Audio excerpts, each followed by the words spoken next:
The factory hum stops. A lone engineer holds up the glowing Lumia 800 over flickering fluorescent lights, its sleek curves whispering of hope. But outside, the world is changing in whispers and echoes. Glass slabs swiping messages, ecosystems rising like tides. In that moment, the Nokia engineer hears the distant rumble of a storm. Not sheets of thunder, but the unstoppable advance of iPhones and Androids. The Lumia name, once a promise, now trembles on the edge of oblivion. You feel it in the silence. A monarchy on its throne, blindsided by silent usurpers. A kingdom built on indestructible phones and iconic ringtones is now trembling. The burning platform memo is sent in hushed urgency. Down the corridors of Espoo, fear seeps through glass walls. Timelines collapse. Decisions that once felt bold now ring of desperation. In the lobby, an older model 3310 stares back at its descendants, unknowing. This is the crossroads where Titan staggers and destiny shifts. And here, our story begins.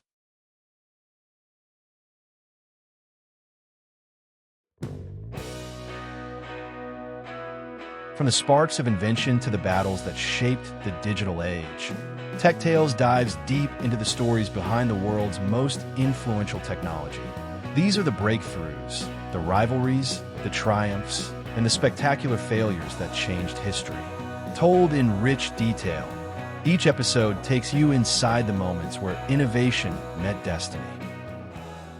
And the world was never the same. Thank you for watching.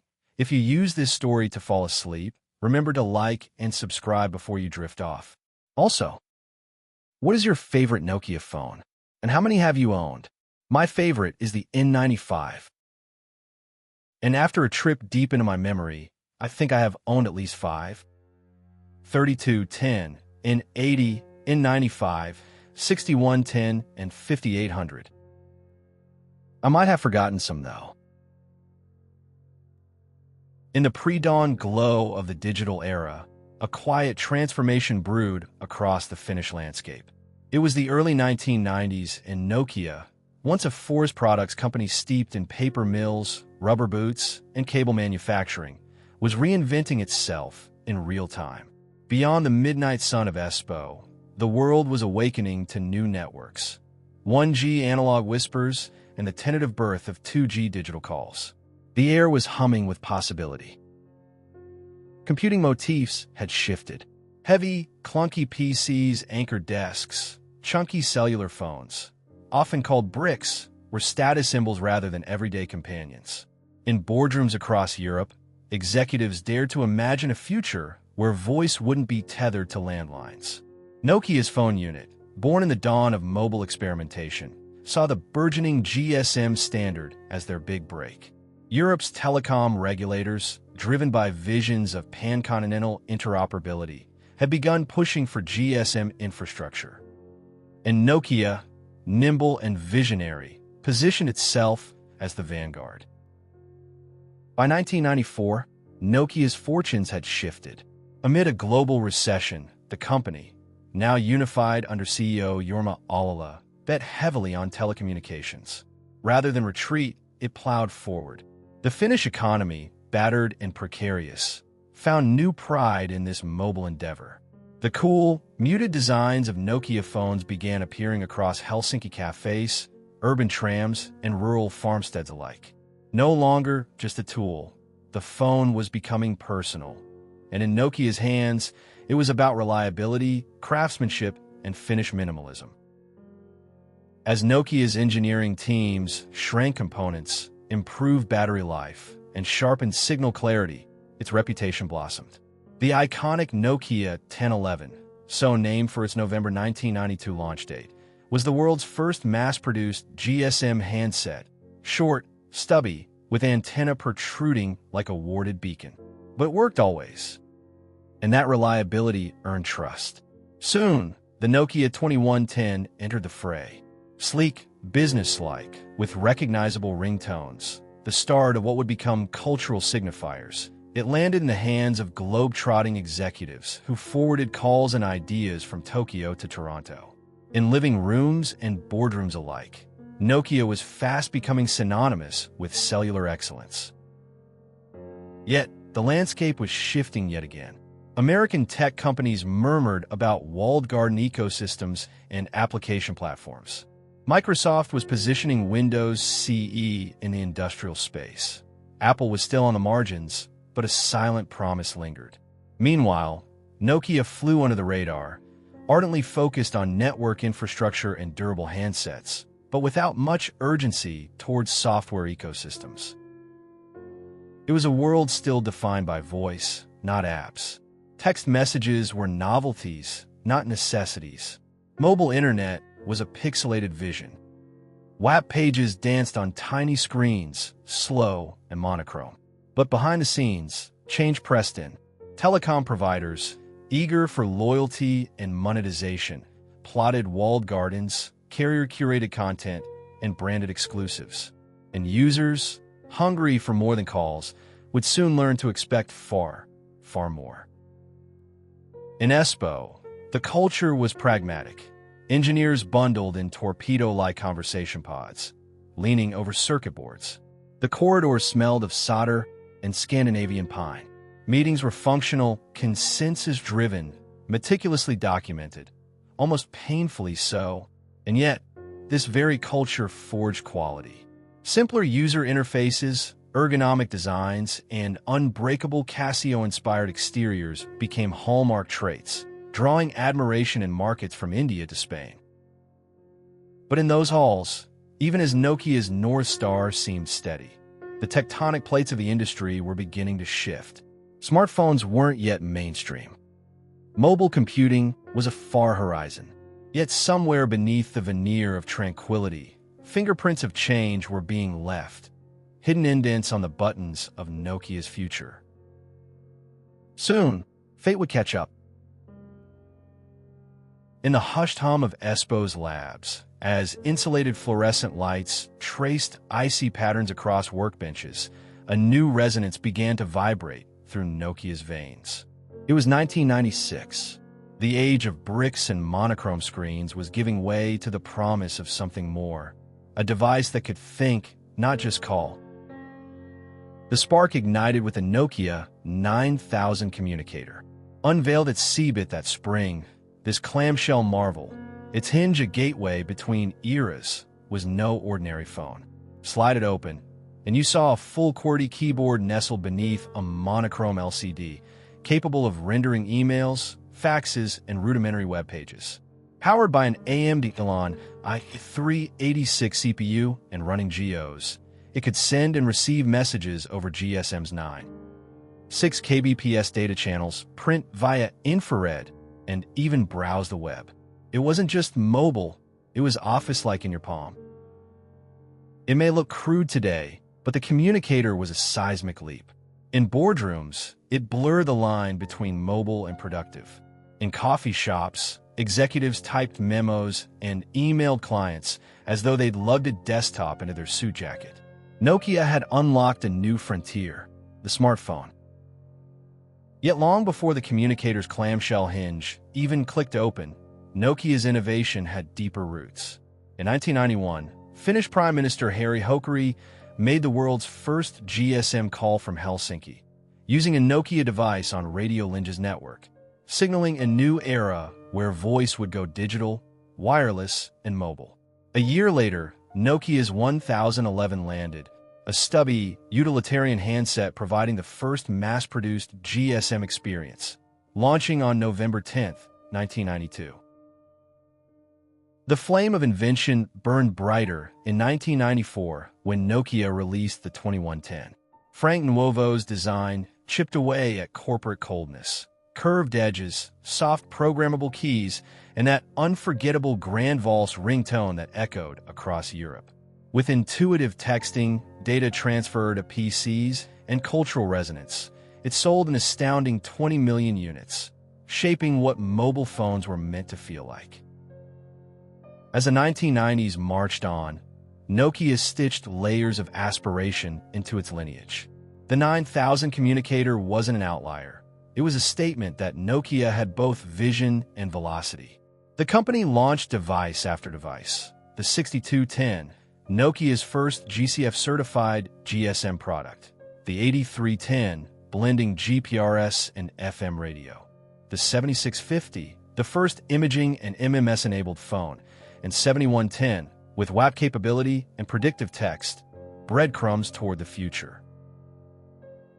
Still, underneath the Lottie-crafted casings and intuitive menus, Nokia wrestled with the magnitude of what smart could mean. Symbian OS hummed quietly in the background, powering communicators and early touch experiments. It offered multitasking, folder views, enterprise tools, often years ahead of competitors, but corporate boards couldn't just feel specs. They felt market shifts, and by the time Apple debuted the iPhone in 2007, Nokia's ecosystem, though resilient, lacked the sleek integration the world began to covet. In retrospect, the blink was maddeningly brief, a decade between communicator promise, 1996, and iPhone reality, 2007. Nokia's spark, once a blazing forge of innovation, flickered in the face of touchscreen glamour and ecosystems. Yet, that spark laid the sinews of a legend. The world's first genuine smartphone, the communicator, the global GSM pioneer, the designers who forged human-centric interfaces, the ringtone that birds learned to sing. It was epic until the world moved on. The late 1990s and early 2000s were Nokia's golden age, a period when the company's logo wasn't just a brand mark, it was a global passport. In villages in sub-Saharan Africa, in London financial districts, in bustling Mumbai markets, one word was understood everywhere: Nokia. By 1998, Nokia had become the world's largest mobile phone manufacturer, dethroning Motorola. It was an improbable ascent from a Nordic outpost to a world-straddling titan. The company's vision had crystallized: make mobile phones for everyone. Not just for executives in suits, but for teenagers, farmers, taxi drivers, diplomats, and fishermen hauling nets at dawn. The magic lay in its balance of design, reliability, and accessibility. Phones like the Nokia 5110 brought customizable covers and simple menus, turning the mobile phone into a personal style statement. The Nokia 3210, released in 1999, removed the external antenna and introduced predictive text, T9, which transformed how people communicated. Suddenly, teenagers could send messages at lightning speed. Entire relationships were played out in 160-character bursts. Then came the Nokia 3310 in 2000. An unassuming gray-blue brick, it became an indestructible cultural icon. With a standby time of over 250 hours, it was immortalized in memes decades later as the phone you couldn't kill. It also carried something far more addictive than a mere call or text: Snake 2. For millions, Snake wasn't just a game. It was the first taste of portable digital entertainment. But Nokia didn't just dominate with hardware. They built a robust software ecosystem atop the Series 30, Series 40, and Series 60 platforms, all powered by Symbian OS in their higher-end models. While Apple's App Store was still years away, Nokia's phones had downloadable ringtones, Java apps, and even early web browsing via WAP. In 2002, the Nokia 7650 became the company's first phone with a built-in camera, VGA quality, but a revolution in how people documented their lives. The momentum was staggering. Between 1996 and 2001, Nokia's annual sales skyrocketed from 6.5 million units to over 128 million. Profit margins were enviable. Market share peaked at over 40% globally. Analysts marveled at the company's mastery of supply chains. Manufacturing plants in Finland, Germany, Hungary, China, and Mexico worked in concert like a Swiss watch. In Helsinki's winter evenings, Nokia's headquarters glowed like a lighthouse. Inside, engineers and designers operated under a clear mantra: connecting people. The phrase wasn't corporate fluff, it was lived reality. In emerging markets, Nokia's affordability and durability gave millions their first phone call with a loved one across borders. In urban centers, its high-end communicator series powered the emails of executives closing deals in airport lounges. Culturally, Nokia became aspirational. The distinctive startup tone, an excerpt from Francisco Tarrega's Grand Vows, rang out in every corner of the planet. Ringtones became status markers. Infrared, phone-to-phone, file transfers were playground currency. When new models launched, queues formed, not as frenzied as Apple's future lines, but with a quiet, loyal excitement. Nokia wasn't afraid to experiment. The company dabbled in fashion phones like the Nokia 8210, gaming devices like the N-Gage, and even tried to predict the wearable market with the Nokia 8890's sleek, sliding form. Many of these weren't blockbusters, but they underscored a willingness to test the edges of possibility. The strategy was paying off financially, technologically, and reputationally. By 2005, Nokia had sold over 1 billion phones since its first handset, making it one of the most successful consumer electronics brands in history. It controlled the high end with its communicators, the mid-range with the popular 6000 and 7000 series, and the entry market with indestructible 1000 series devices. Rivals, Motorola, Siemens, Ericsson, were falling away or consolidating. But amid the euphoria, the seeds of future struggle were being sown. Nokia's software platforms were fragmented. Series 40 for feature phones, Series 60 for smart devices, and MIMO and experimental internet tablets. Symbian OS, though powerful, was complex for developers and ill-suited for rapid app innovation. Yet in those years, apps were still a niche concern. Hardware was king, and Nokia was the king of kings.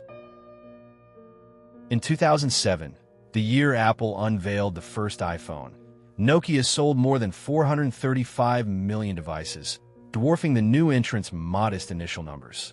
Inside Expo, many saw the iPhone as an intriguing experiment, not a threat. After all, they'd survived Motorola's Razr, BlackBerry's email obsession, and countless upstarts before. From the snowy streets of Finland to dusty roads in India, Nokia's logo was more than a brand. It was a lifeline, a tool, and for many, the first tangible connection to the global network. The company stood at the summit of its industry, dominant, respected, and seemingly untouchable. It was the apex of the climb, and just beyond the summit, the clouds were gathering. It began not with a bang, but with a keynote. January 9th, 2007, San Francisco's Moscone Center. On stage, Steve Jobs pulled a slim, black and metallic rectangle from his pocket and declared, "An iPod, a phone, and an internet communicator. Are you getting it? These are not three separate devices. This is one device, and we're calling iPhone." The audience roared. In Espoo, Finland, the reaction was muted. Engineers examined the glossy touchscreen with skepticism. No physical keyboard? No removable battery? Only a 2G connection? The iPhone looked fragile, impractical, almost like a toy. Nokia's market intelligence teams concluded it might appeal to the US niche, but would struggle globally. It was a critical misreading. For 2 decades, Nokia had won by out-engineering everyone. Better radios, longer battery life, tougher casings. But the battlefield was shifting from hardware to software ecosystems. The iPhone wasn't just a phone. It was a gateway to a future where apps, services, and seamless design would dictate loyalty. Meanwhile, another storm cell was forming. Google's Android. The first Android phone, HTC's Dream, or G1, launched in 2008.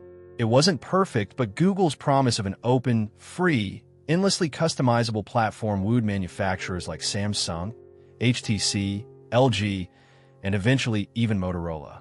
Nokia suddenly found itself flanked on both sides. Apple's closed, elegant garden on one flank. Android's fast-moving, adaptable swarm on the other. Inside Nokia, The problem was as much cultural as technical. The company had been running Symbian OS, an advanced smartphone platform for its time, but it was built for a pre-touchscreen era. Its menu systems were deep and functional, but clunky for the finger-flick gestures users were now learning from iPhones and Androids. Worse, Symbian's codebase had become unwieldy, slowing development cycles at the exact moment agility was paramount. Nokia did have an answer in the lab. MeMo, later merged with Intel's Moblin to form MeGo, a Linux-based touch-friendly OS powering devices like the Nokia N900. Technologists loved it. Reviewers praised its openness and multitasking. But corporate indecision stalled it. Should Nokia bet fully on MeGo, keep Symbian alive, or hedge with both? Months turned to years, and the world's patience shrank. Then, in September 2010, a Canadian executive named Stephen Alap became Nokia's first non-Finnish CEO. Within 5 months, he issued his now infamous burning platform memo to employees, comparing Nokia to a man standing on an oil rig engulfed in flames, forced to leap into icy waters to survive. The memo was brutally candid. Nokia had fallen behind, its brand eroding, its time running out. In February 2011, Alap announced a bold move. Nokia would abandon Symbian and MeGo in favor of a strategic partnership with Microsoft, adopting Windows Phone as its primary smartphone platform. The decision shocked the industry. To some, it was courageous, choosing focus over fragmentation. To others, it was a desperate gamble, tethering Nokia's fate to a struggling third-place OS in a two-horse race. But the shift came with a devastating side effect, a platform freeze. Consumers and carriers, knowing Symbian devices were now end-of-life, stopped buying them. Developers halted projects. Nokia's sales, already softening, plummeted in freefall. The transition was supposed to be a leap into survival, yet it felt like a dive into the unknown. By late 2011, Nokia's market share had dropped below 30%, then 20%. Even as global smartphone sales exploded. Samsung, powered by Android, surged past Nokia in total handset shipments. Apple claimed the profit crown. The company that once connected 1 billion people was now fighting for relevance. The turning point had arrived, not as a single blow, but as a tide that eroded the foundations. Nokia had once led the world into the mobile age. Now, it was struggling to keep its head above the water it once commanded. The Lumia 800 was supposed to be the beginning of Nokia's renaissance. Launched in October 2011, it was the first fruit of the Microsoft partnership, a sleek polycarbonate unibody, bright AMOLED screen, and a bold color palette that would define the Lumia line. Reviewers praised its craftsmanship and design, often calling it one of the best-built phones of the era. But beauty alone could not mask the deeper problem, Windows Phone 7. The OS was visually fresh, its Metro tile interface modern and fluid, but critically underpowered in the app race. By 2011, the App Store and Google Play were already teeming with hundreds of thousands of apps. Windows Phone had a fraction of that, and many big names were missing. For consumers, it wasn't enough to have a gorgeous phone. You needed Instagram, YouTube, WhatsApp, and countless smaller tools that made modern smartphones indispensable. Too many times, the answer in a store was, no, it's not available on Windows Phone. Nokia poured billions into marketing. Brightly colored Lumia ads dominated billboards and TV spots. The message was defiant, the smartphone reinvented. Yet sales lagged expectations. By the end of 2012, Nokia's share of the global smartphone market had dropped below 5%. In 2010, it had been over 35%. The collapse was happening at historic speed. Meanwhile, in emerging markets, Nokia's traditional fortress, cheap Android phones were flooding in. Companies like Huawei, ZTE, and Micromax offered smartphones for under $100, often with local language support and access to the same apps as high-end models. Nokia's Series 40 feature phones, once the lifeline for millions, suddenly looked dated and overpriced. Internally, morale eroded. Thousands of layoffs swept through Nokia's ranks as factories closed and R&D centers shuttered. In 2012, the company sold its luxurious Espoo headquarters to raise cash, leasing it back to keep the lights on. Engineers who had once shepherded the world's most advanced mobile hardware now found themselves patching a shrinking platform. Still, there were moments of brilliance. The Lumia 920, launched in late 2012, boasted industry-leading PureView camera technology, optical image stabilization so advanced that even rivals admitted envy. Reviewers called it the best smartphone camera in the world. But again, the excellence of hardware clashed with the limitations of software. Without the developer ecosystem, even the most stunning photos couldn't win back the masses. By 2013, the financial picture was grim. Nokia's devices and services division had posted losses for nearly 10 consecutive quarters. Analysts began to whisper the unthinkable, that the company might sell its handset business. For a brand that had defined mobile phones for 2 decades, the idea felt surreal. Then, in September 2013, it happened. Microsoft announced it would acquire Nokia's devices and services unit for 5.44 billion euros. The deal was framed as a strategic merger to strengthen Windows Phone's position in the market. For many in Finland, it felt like a funeral. The sale stripped Nokia of its most visible identity, the phones that had once been as ubiquitous as sunlight. When the deal closed in April 2014, Nokia ceased to be a phone maker. Stephen Alop returned to Microsoft, taking the Lumia brand with him. The once mighty king of mobile was now reduced to a networking and infrastructure company, focusing on telecom equipment rather than consumer devices. But the Lumia dream didn't survive for long under Microsoft's roof. By 2016, Windows Phone's market share had fallen below 1%. Microsoft effectively abandoned the platform, writing off the acquisition as a massive loss. The Lumia line was discontinued, and with it, the last traces of Nokia's era as a phone-making superpower. For the people inside Nokia, the end came not with a single crash, but with a long, quiet fade. Factories stood silent. R&D labs, once buzzing with prototype devices and bleeding-edge concepts, were dismantled. In towns across Finland, the layoffs left scars, not just economic but cultural. Nokia had been more than a company. It had been a national symbol. And yet, in a strange twist of fate, the name did not die. In 2016, a Finnish company called HMD Global, staffed largely by ex-Nokia veterans, licensed the Nokia brand from Microsoft. They began producing Android-based smartphones under the familiar logo. The new Nokia phones were solid, affordable, and respectful of the brand's heritage. But the world had moved on. Samsung, Apple, and a rising Chinese wave now commanded the stage.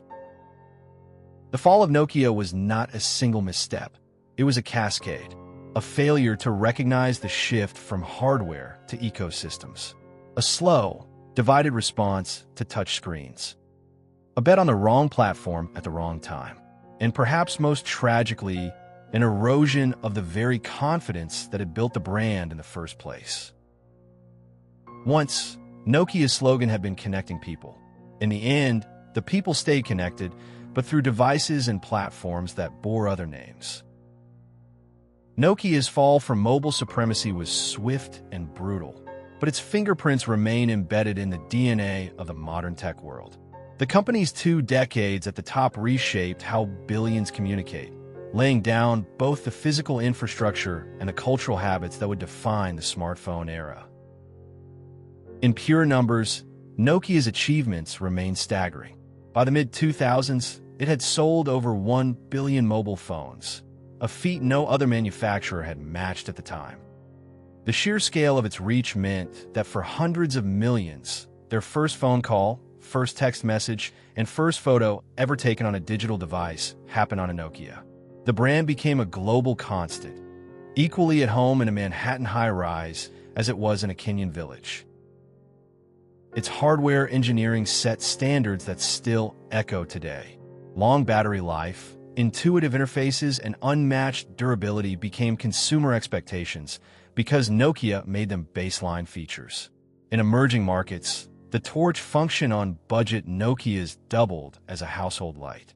In remote regions, their phones survived dust, heat, and drops that would destroy today's flagships. Reliability wasn't a marketing bullet point. It was a survival requirement, and Nokia delivered. Culturally, Nokia helped transform the phone from a utility into a personal object. The interchangeable express-on covers of the late 1990s and early 2000s foreshadowed the personalization economy. Ringtones, led by the iconic Nokia tune, turned a functional alert into a status signal. Games like Snake made downtime portable long before mobile gaming was an industry. Technologically, Nokia was ahead of its time in ways often forgotten. The communicator line pioneered the smartphone concept years before the iPhone. The Nokia 7650 normalized the idea of a camera phone. The N-series packed Wi-Fi, GPS, and high-resolution screens into devices when competitors were still catching up. And the experimental N-Gage, mocked for its awkward side-talking call position, was nonetheless a bold attempt at merging gaming and communication in a single device, a vision the Nintendo Switch and mobile gaming giants now explore profitably.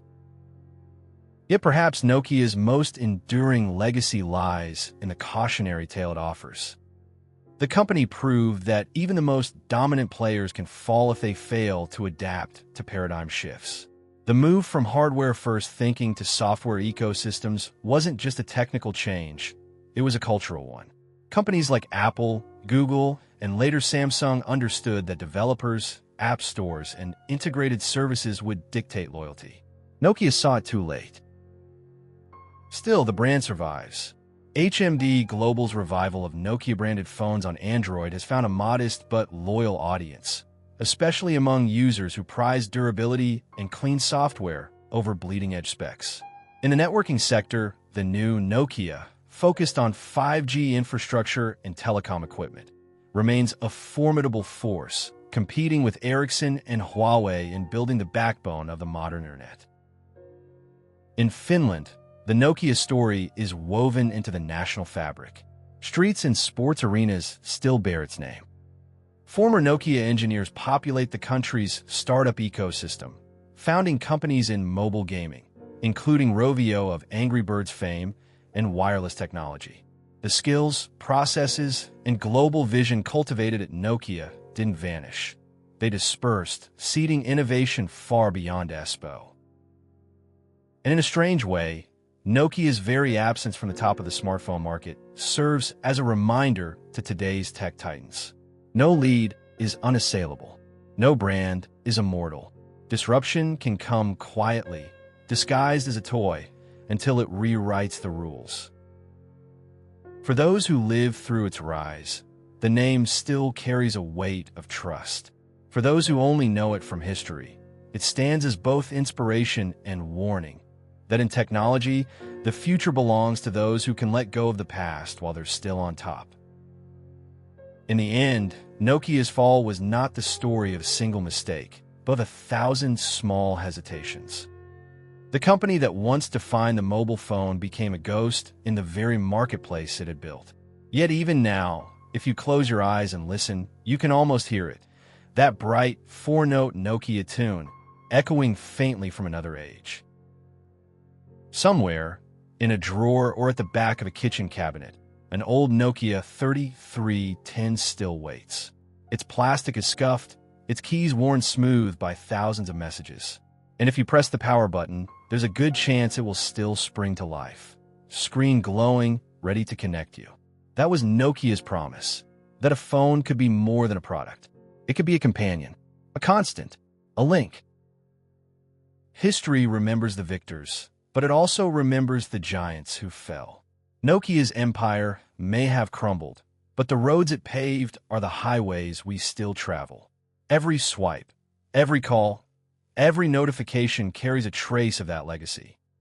Proof that in the relentless churn of technology, even what is lost can still shape what is to come.